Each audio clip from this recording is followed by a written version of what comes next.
Back at it for week 4 of Kennedy coverage from yours, Cardio Dudley with Raymond Lyons. And first game of the day, Clyde's top Super Magic 68-63. Raymond, what were your thoughts on the first contest of the day? It was a great back and forth game, man. If that's going to be the bar for today's games, then we in for a hell of a day. But yeah, man, like it was pretty evenly matched. No team was backing down. It just came down to who could capitalize on the other team's mistakes, and Clyde's they were able to take advantage. They had turnover issues themselves, which who Magic took advantage of, and also who Magic did a lot of damage on the offensive glass and capitalized on second chance opportunities. But just going down the stretch, Clyde's had to steady your hand, behind Alani Moore. He ran the show. He kind of directed traffic out there, and he stepped up to the free throw line, made some big shots. So yeah, that's, as you can see by the score, it was tightly contested. That was just the difference in the game. In a game like that, where no team has a clear advantage, it's the little things, and Clyde was able to to capitalize on those things a little more than Hoop Magic. But not to take anything away from Hoop Magic, they fought. There was a point in the late in the second half, they were down 53-47, and they had a 10-0 run, went up 57-53, and it had Clyde's on the ropes. But yeah, Clyde's was able to regroup and take care of things down the stretch. Yeah, I agree totally with you, man. Look, who Magic really had the game? The shot selection, turnovers, just not getting 50-50 balls, defensive lapses. It allowed Clyde to get a rhythm just in time in the second half.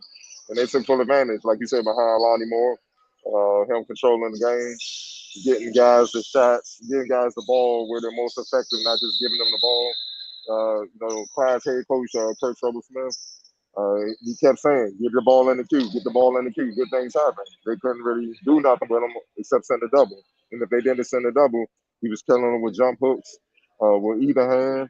And he was getting fouled and going to the free throw line. He was making the free throws. He had two big clutch free throws late in the game to really seal it, which ended up being the final score, 68-63, man.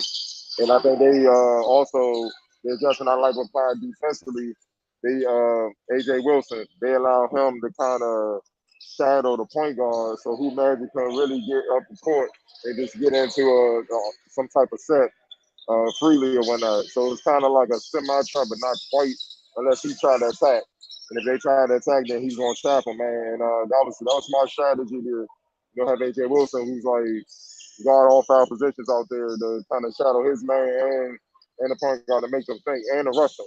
And you saw right away they caught the ball up and then they threw a quick pass and it went out of bounds. So 2 quick turnovers, and to me that kind of turned the game.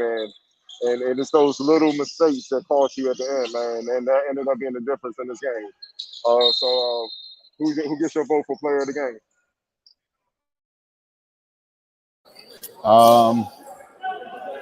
I gotta go with CLYDE'S Wahid, man. Just for the things that you pointed out, like down the stretch, he was the focal point, and even though he didn't score every time, like you said, he made the right decisions in kicking the ball out. And then when he did have the one-on-one matchup, he was aggressive and looked to score. Whether he made the bucket or ended up at the free throw line, he capitalized. Also, early in the game, he kind of stabilized Clyde's and was able to help them keep pace. Because I mean, he's he's a lot to deal with down there, man. And they was giving him the ball, and he was executing. So I think he definitely had the biggest impact on the game tonight. So he'll get the play of the game for me. Yeah, I might definitely have to go. I might have to go with that as well. Not just for everything you said, but also down the stretch, his boys getting that key rebound that they needed for him to get fouled, to come down, hit clutch free throws to seal the game. Those are big time plays to get a win. Uh, I know a lot of people expect big men to do that, but as we've seen at all levels, man, a lot of bigs they might not get the rebound or fumble it out of bounds or miss the free throws. It's just a chain reaction, man. He had a presence of mind to get both done. Obviously, he's a presence inside with his shot block, and he altered a lot of shots down the stretch from hoop magic guards, where they were throwing up wild layups and stuff that fed into their defense and allowed the Clydes to get the possession and get out and run, man. So, his impact, felt on both ends, man. He came through and his team needed the most. Your X factor for the game. X Factor, I'm gonna give it to Alani Moore. Just for his overall impact on both ends. He had quick hands on defense, disrupted a lot of things, got some deflections and steals. Offensively, especially in the second half, he just got real aggressive. And, he was scoring in a lot of different ways, getting to the basket, crafty finishes, hitting threes, hitting in the mid range. That opening stretch of the second half was really his show, to be honest. And then going down the stretch, he's got the ball in his hands. He was making the right decisions. He had a huge clutch play down the stretch when he set things up and Kudus on the oop.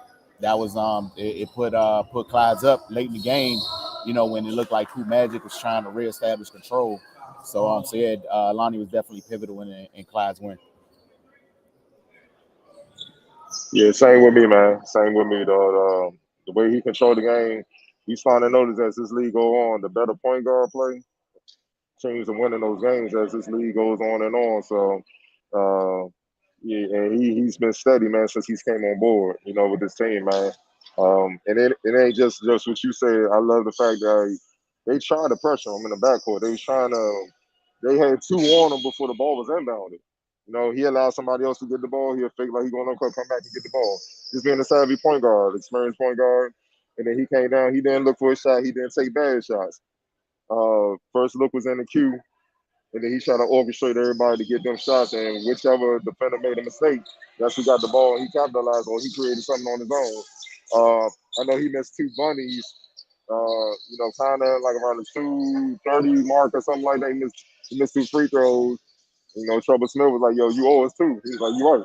He didn't miss another free throw the rest of the way. I think he was what 5 for 5. Yeah, 5 for 5 because he got fouled. He had two, and then that 3-pointer he got fouled on, and he had all three. So look, man, just controlling the game, man, making the plays when they needed to be played, and they don't always require you to be the scorer as a point guard. And it's refreshing to see, man, because man, you just go across see some of these point guards be trying to get theirs, man, and they don't allow the rest of the team to get in the flow. He's being a true point guard, obviously coached by one of the best Missouri's ever produced. So, it all came to fruition, man. And they got the win as we said earlier, man. So we're gonna get to this second game. We'll be right back with another recap.